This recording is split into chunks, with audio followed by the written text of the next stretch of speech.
Olá, seja muito bem-vindo a mais um Centramento. Então, minha gente, essa semana estamos falando sobre pensamentos sabotadores, tá? Na segunda-feira falamos sobre uma fala interior corrompida, né, degenerada, que vai te gerando um clima muito ruim, né, e um olhar para a vida desesperançoso. Na terça-feira nós falamos sobre uma determinada triagem, né, e uma blindagem que a gente tem que fazer dos conteúdos que a gente consome, dos ambientes que a gente vive, das pessoas que a gente se relaciona. Ontem nós falamos, né, a respeito dos desejos desordenados, daquilo que a gente coloca, né, como uma necessidade e que na verdade às vezes é só uma futilidade, uma banalidade, uma ansiedade crônica, né? Tudo isso, gente, está no âmbito interior, tá? Não estamos falando de nada exterior, né? A gente está falando mais ou menos assim, ó, o que a gente faz ou qual é o produto, né, das coisas que entram pelo nosso olho e pelo nosso ouvido. E hoje eu quero falar de mais um desses produtos. Eu quero falar, né, sobre mais um produto que é gerado a partir daquilo que a gente vê e daquilo que a gente ouve, que são as nossas crenças, tá? Então, as crenças, elas podem encolher ou ampliar a vida. Elas podem, né, nos dar poder de ação ou ao contrário. Então, muitas vezes o problema não é a falta de capacidade da pessoa, tá? Não é que a pessoa não seja capaz de se relacionar bem, de superar um vício, né? De conquistar determinada habilidade, enfim, de ter determinada atitude, mudar a sua vida. Não é que ela não tenha capacidade para isso, tá? Que às vezes a gente está preso, digamos assim, né? Em ideias pequenas, ideias que nos limitam, que nos amputam, tá? A respeito de nós mesmos. Então, essas ideias, elas vão meio que fechando os nossos caminhos, tá? E ao contrário, né, o oposto é verdadeiro. Quando as nossas ideias, né, elas são saudáveis, elas ampliam o caminho. Quando as nossas ideias, né, fruto daquilo que a gente vê, daquilo que a gente ouve, né, quando essas crenças, elas estão doentes, elas vão fechando, amputando, né, diminuindo o nosso poder de ação. Então, é sobre isso, tá? O vídeo de hoje. Mas antes, vamos respirar juntos. Puxa o ar bem forte pelo nariz. Solta o ar pela boca. Sinta uma alteração bioquímica. Lembra de fazer isso inúmeras vezes durante o dia. Todas as vezes que tu sentir um desequilíbrio emocional. Que vira aquele desejo impulsivo, né? De reagir, de ofender. A irritabilidade, né? Respira, isso é um tipo de consciência, né? É a consciência corporal que te cola na realidade de novo. Então as neuroses, as obsessões, né? É um deslocamento da realidade, né? E a consciência, ela é aquilo que nos traz de volta, né, a nossa realidade. Um tipo de consciência é a consciência corporal, a mais acessível é a respiração. Então faça isso diversas vezes, né? Tenha domínio, né? Esteja sempre consciente, presente, colado na realidade. Dito isto, coloque uma boa intenção diante de Deus e vamos orar. Pai nosso que estais nos céus, santificado seja o vosso nome, venha a nós o vosso reino, seja feita a vossa vontade, assim na terra como no céu. O pão nosso de cada dia nos dai hoje, perdoai-nos as nossas ofensas, assim como nós perdoamos a quem nos tem ofendido. E não nos deixeis cair em tentação, mas livrai-nos do mal. Amém. Então, minha gente, no geral, tá? Nós agimos de acordo com aquilo que acreditamos, tá? Então existe digamos que assim, né? Um certo condicionamento. Se eu acredito que tem chão debaixo do meu pé, eu vou caminhar. Se eu acredito que tem um abismo, eu não vou. Então isso é fácil de ser reconhecido nas pessoas esquizofrênicas, né? Elas criam um mundo paralelo. E no mundo paralelo, por exemplo, tem um buraco no chão, né? E aí? Que tu não vai conseguir fazer ela caminhar. Porque ela acredita, por mais que isso esteja deslocado da realidade, tá? Que tem um buraco. Então ela não vai caminhar, tá? Então eu só tô dando uma alusão aqui. A depender do que tu pensa, do que tu acredita, das tuas crenças, tá? Tu vai fazer uma coisa ou outra. E o ser humano é um ser futuriço, como diria, né, Julián Marías. Então assim, ele é um ser futuriço, né? É como o futuriço no sentido de se projetar, se inclinar para o futuro. Então até a pessoa é irritadiça, né? O ser humano é um ser futuriço. Tudo que a gente faz esperando algo. Se a gente abre uma porta, a gente quer algo que está do outro lado, né? Então, tudo que nós fazemos com a esperança de. Não há um ato no ser humano sem esperança, né? Em última análise, a esperança é o céu. Em última análise, a esperança é Deus. Entendeu? Então, quando a pessoa vai, por quê, né? Sempre vai ter um porquê, um pra quê, né? Então, o ser humano é um ser futuriço. Ele, né? Se guia através, né? Ele age sempre esperando algo. E o fundamento da esperança é a fé, como diria, né? Apóstolo Paulo. Então, o fundamento da esperança é a fé, tá? A fé, ela vem através do ouvir. Criatura, encaixa lá com cré, né? Como eu digo, vamos lá, usamos os dolores da cabeça. É óbvio que o ser humano, né? Ele vai agir de acordo com as suas crenças. Sempre esperando algo, seja bom ou ruim, tá? Então, se nós cremos que a gente não dá conta, tá? Que a gente não vai conseguir, que sempre vai dar errado, ou que não adianta tentar, né? Que o nosso passo, ele sempre trava, entendeu? Às vezes ele já trava antes de acontecer. Tu nem anda, tu nem vai, tu nem age, porque a fé precede a ação, entendeu? A gente age de acordo com aquilo que a gente acredita. Então, a crença, ela vem antes, tá? E aí, às vezes, a gente fica repetindo coisas passadas e coisas mentiras, né? Coisas falsas, etc e tal. E a gente acha que aquilo ali é verdade, que aquilo ali é a realidade. Muitas vezes, aquilo ali não tem nada a ver com a realidade. Aquilo ali não tem nada. Volto a dizer, às vezes não é sobre a capacidade que a pessoa tem, mas sobre a crença que a pessoa tem, tá? Então, nós precisamos, às vezes, reformular as nossas crenças, né? Pra gente efetivamente conseguir, né? Ter um clima interior bom, né? Ter resultado concreto na vida. E a pessoa, né? Que tem essas crenças limitantes, falsas, etc e tal, ela não tem consciência disso, tá? Vamos se alinhar aqui, tá? Ela só vai ter consciência quando ela examinar as crenças dela, à luz da verdade, né?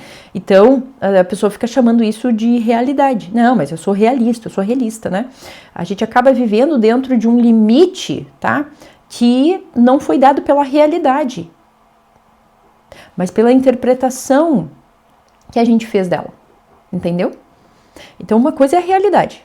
Outra coisa é a interpretação que a gente faz da realidade, que carrega todo o condicionamento, né, da pessoa. Todo o condicionamento cultural, familiar, etc e tal, religioso, né.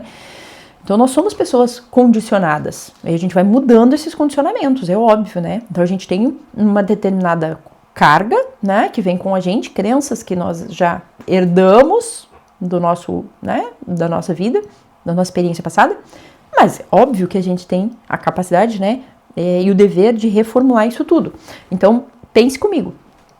Nem sempre é a realidade que está te limitando ou te privando da paz ou da felicidade, tá? Mas é a interpretação que tu está fazendo disso, né? Então, foi como eu dei o exemplo da caneta, né, na segunda-feira. Eu já deixei a caneta, a minha primeira inclinação era reclamar. Puta, cara, tem que... Desconforto, né? Eu não queria ir... A segunda, né, aí aparece a virtude. Obrigado, porque eu tenho mão, né? Então, às vezes não é a realidade que está nos privando da paz. É a nossa interpretação a respeito disso. Quando tu muda a interpretação, óbvio que muda o teu clima interior. Então, é sair de um estado, né, de murmuração para um estado de gratidão. Obrigado, Deus, eu tenho movimento, eu tenho mão para pegar, eu tenho essa capacidade motora, né? Então, nós temos essa capacidade de mudar a interpretação a respeito do mesmo fato, do mesmo acontecimento. A depender da nossa crença, né, daquilo que a gente pensa a respeito da nossa interpretação, a gente vai ter um clima interior ou outro, tá? Então, a gente precisa buscar a verdade das coisas com muita, né, coragem, novamente, né? A pessoa que é covarde, ela nem examina as coisas, tá? Ela fica nesse lugar de vitimismo, de reclamação, de murmuração, e ela nem tá afim de examinar nada, entendeu? Porque, é claro, né, no lugar de vitimismo, de reclamação, todo mundo deve tudo para a pessoa, né? É óbvio. Ela é o centro do universo, né? E examinar os fatos, né, os atos, te coloca num lugar de responsabilidade. Então, nem toda convicção que a gente tem é verdadeira, tá? Às vezes é só um hábito antigo de pensar de forma medíocre, pequena, né? Então a gente tem que ter uma determinada ambição, uma determinada audácia. Olha, eu preciso tentar ver além do que eu já vi até hoje. Então, se a minha família, todo mundo é pobre, eu tenho que conseguir buscar ver além disso, né? Se na minha família ninguém nunca fez uma formação intelectual digna, né? Eu tenho que buscar ver, né, além daquilo que eu tinha por crença e por convicção até hoje. Então a gente tem que se fazer algumas perguntas. Olha, isso aqui é um fato, né? Ou é apenas um condicionamento? Então a gente perguntar, criatura. Ah, não, porque é assim, né? Na minha família ninguém é feliz no amor, né? É lá, cara. Isso é um fato, isso é um condicionamento, né? Dá pra mudar ou não dá pra mudar? Qual é a realidade disso, né? Às vezes a pessoa diz, ah, não, mas é prudente, né? Eu vou me resignar a esta realidade. Isso é prudência ou isso é medo, né?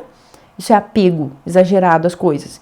Então a gente tem que se perguntar. Olha, às vezes a gente está fugindo, né, da nossa responsabilidade, fugindo do dever de fazer a mudança nas nossas crenças. Né? A gente não bota um ponto de interrogação. Então a gente cresce quando a gente para de obedecer automaticamente a esse primeiro pensamento que aparece, né? E a gente começa a buscar os atos e fatos, a gente começa a examinar e buscar a realidade das coisas. Olha, será mesmo que eu não consigo ser mais do que isso? Será mesmo que eu não consigo, né, superar essa limitação? Tu tem que te perguntar. Seja financeira, física. Quantas vezes, fisicamente mesmo, a pessoa tá lá destruída, né, quase morrendo de criatura, te mexe, né? Vamos começar. Vamos, não, Tati, mas eu não dou conta. Isso é uma crença limitante. É claro que todo mundo consegue melhorar em algum aspecto, seja físico, financeiro, intelectual, né, espiritual, seja o que for, biográfico. Às vezes, olha a biografia da pessoa, tá um caos. Eu julgar a criatura, né? Quanto mais para baixo tu foi, mais alto tu consegue ir.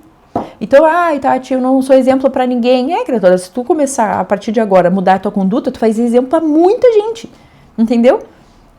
Porque aí todo mundo, porra, se ele conseguiu, eu consigo, né? A pessoa tá lá, sei lá, 50 quilos acima do peso. Pô, então se tu mudar e sair deste lugar, tu vai ser exemplo para uma porrada de gente.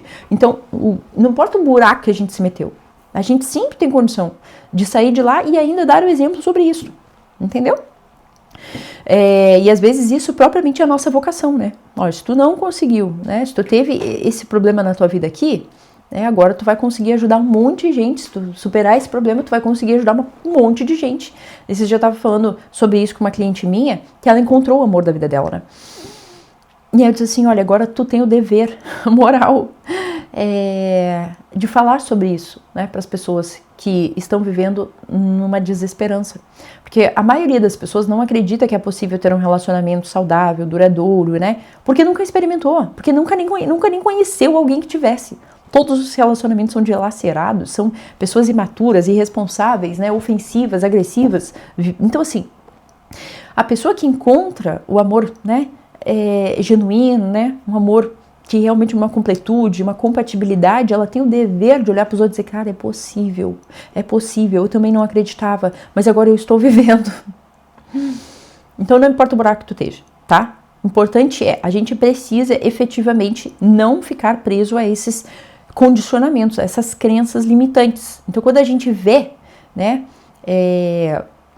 alguém semelhante caminhando adiante, tá entendendo? Superando essas coisas, o coração ele vai entender, olha, tem saída, né? Então busque referências, busque, né, as pessoas que possam ampliar essa tua visão a respeito de qual for o teu problema, não importa, tá? A fé precede a ação. A crença, ela vai vir antes, né, da mudança. Então tu precisa acreditar primeiramente. E isso é uma das, assim, dos maiores deveres de um terapeuta. Plantar a semente da esperança, tá? A pessoa chega, meu casamento não tem mais jeito, tem sim. Minha saúde não tem, sim. Respira, vamos lá, entendeu? Vamos achar a saída aqui juntos. O terapeuta, ele tem o dever de plantar a esperança, entende? Então a gente tem que assumir que talvez a gente é maior do que o nosso pensamento, tá? Isso faz parte, né? Então, novas experiências alargam a nossa alma, só que a gente tem que se dar a chance, tá? E a depender daquilo que tu ouviu e tu viu na tua vida, tu vai cristalizar aquilo, tá? Tu vai cristalizar. A minha mãe dizia que eu era burra, a minha mãe dizia, meu pai disse que eu não prestava pra nada e ele tinha razão, entendeu? Tu cristaliza, né? Porque a fé vem pelo ouvir. Então, às vezes, a gente ouve um comentário maldoso a respeito da gente, né? Um recorte mal feito, né? E a gente fica matutando aquilo, muitas vezes a gente pega aquilo e bota por verdade. Né? O próprio apóstolo Paulo, ele dizia lá na carta dos Romanos, né? Olha, a fé vem pelo ouvir. Antes de crer, a gente tem que ouvir. Então, quantas vezes na terapia a pessoa ouve coisas que nunca ouviu na vida? Né? Coisas boas, eu digo, gente. Entendeu? Tu é capaz, é possível. Cara, tu é bonita. Entendeu? Tu é inteligente. Tem coisa aí dentro de ti. E às vezes a pessoa não age porque nunca ouviu esse tipo de frase. Uma vez eu tava caminhando com o meu marido, a gente tava caminhando, né, a gente faz caminhada ao ar livre de vez em quando, e numa dessas caminhadas ele disse assim, mas tu é 1 em 1 milhão. E aquilo me marcou. Eu digo, sério? Mas tu é 1 em 1 milhão. Então assim, talvez aquilo tenha virado uma chave dentro de mim. Opa, então peraí que eu tenho alguma coisa aqui pra falar pros outros, eu tenho alguma coisa aqui que eu tenho que fazer disso o meu propósito de vida. Não sei se isso é verdade ou não, gente, não importa. Eu só tô falando que a fé, ela precede a ação. Porque eu criei que eu sou 1 em 1 milhão, então eu tenho que fazer coisas de quem é 1 em 1 milhão. E isso vai dando uma certa audácia. Talvez tu nunca ouviu palavras assim, que te ancorassem, que te empurrasse, né? Que extraísse o melhor que há em ti. Tu, pelo contrário, tu sempre ouviu coisas que te diminuíram, que te amputaram. Entendeu? Então nós precisamos buscar essas referências. Olha, calma, respira. Será que eu estou pensando direitinho? Será que é só isso mesmo? Então nós temos que, né, buscar coisas que quando a gente descobre, a gente tem, né, um outro olhar, uma outra perspectiva sobre nós mesmos, tá? A Bíblia, por exemplo, né? Então tu pega as cartas de Paulo, né, todas. Aquilo vai jogar uma luz, né? Olha, tu é capaz. Tu nasceu para outra coisa, né? Uma coisa mais elevada do que comer, dormir e trabalhar, né? Então, a gente precisa buscar estas coisas que vão ampliando a nossa alma, tá? Então, às vezes a gente descobre uma determinada força que a gente não sabia que tinha, para dar novos passos, para ir adiante, para ter uma nova conversa, entende? Para buscar uma nova rotina, para ser um pouco mais sincero, honesto, né? Para fazer um compromisso mais firme. Então, o território da nossa ação, todos nós temos o território da nossa ação, né? A gente age até aqui, até ali, etc e tal. Esse território, ele é justamente influenciado pelas nossas crenças, tá? Conforme a gente crê, a gente expande um pouquinho mais o território da nossa ação. Então, né, a verdade, ela vai expandindo esse território de ação. E a vida vai ficando maior quando a gente para de repetir para nós mesmos as desgraças que a gente ouviu durante a vida, tá? Para de repetir, criatura. Só para, entendeu? Aí troca, bota no polo oposto, né? Se tu bota assim, não presta pra nada, então tu vai dizer assim, eu presto pra tudo, entendeu? PNL, né? Programação Neurolinguística. Vai procurar lá as frases que te jogam pra cima. E aí tu vai buscar repetir aquilo ali. Quantas vezes tu já repetiu as frases ruins, agora tu vai repetir as frases boas, né? Olha, eu sou capaz tanto quanto, né? Todas as pessoas, sou digna tanto quanto, né? Então tu vai buscar a verdade das coisas. A gente, ao invés de ir se reduzindo, a gente vai se ampliando através de novas crenças, tá? Então nós precisamos reconhecer a nossa capacidade real diante de Deus, diante das pessoas, né?